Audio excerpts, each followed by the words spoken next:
Bienvenue à tous. Aujourd'hui, on discute d'une réunion consultative qui s'est tenue à Washington, D.C., le 2 février 2026, concernant le dossier d'Haïti. Oui, ça a rassemblé des représentants de la CARICOM, de l'Organisation des États américains, ainsi que des Nations Unies, n'est-ce pas? C'est vraiment un moment clé, non? Absolument. C'était un rendez-vous crucial, pour aborder des enjeux majeurs comme la sécurité, la gouvernance et l'organisation des élections en Haïti. Intéressant parce que ces sujets, ce sont des domaines où la stabilité peut vraiment changer la donne pour le pays. Tu ne crois pas? C'est comme, imaginons que la stabilité est le ciment d'une maison. Sans lui, tout s'effondre. Tout à fait.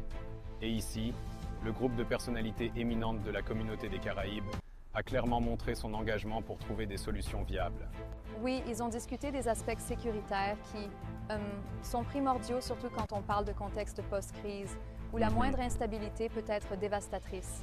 Justement, je me demande, est-ce qu'ils ont évoqué des mesures concrètes pour renforcer ces domaines, ou c'était plutôt des grands principes évoqués? En fait, la réunion a mis en avant des recommandations sur la gouvernance et sur l'organisation des élections. On sentait une volonté de créer un cadre solide pour Haïti, même si certains pourraient dire que les propositions restaient assez théoriques. Intéressant point. Je pense que l'approche pourrait passer à côté des défis de terrain, tu ne trouves pas? C'est vrai, je comprends ce point de vue. Certaines personnes estiment que, sans suivi rigoureux, ces bonnes intentions pourraient se perdre dans les méandres administratifs. Exactement, car finalement, des recommandations seules ne suffisent pas sans une mise en œuvre adaptée sur le terrain. Oui, et c'est justement ce qui rend ces discussions si essentielles.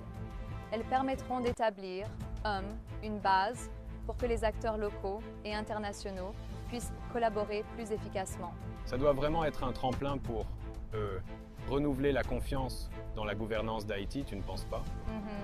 Exactement, c'est une opportunité d'entamer une transformation en profondeur. Même si le chemin est encore long, cette réunion ouvre la voie à un dialogue constructif entre toutes les parties prenantes. Eh bien, ça promet d'avoir des retombées importantes sur le plan international. On ne sera pas sans attendre de voir comment se développeront ces initiatives en faveur d'Haïti. Absolument, rester à l'écoute des évolutions sera crucial. Cette rencontre illustre bien, l'importance de la coopération régionale et internationale en temps de crise. Merci pour cet éclairage précis. C'était vraiment enrichissant d'aborder ce sujet sous cet angle. Merci à toi pour ces questions pertinentes. Rendez-vous pour notre prochain échange où nous continuerons de suivre les développements dans cette région si complexe.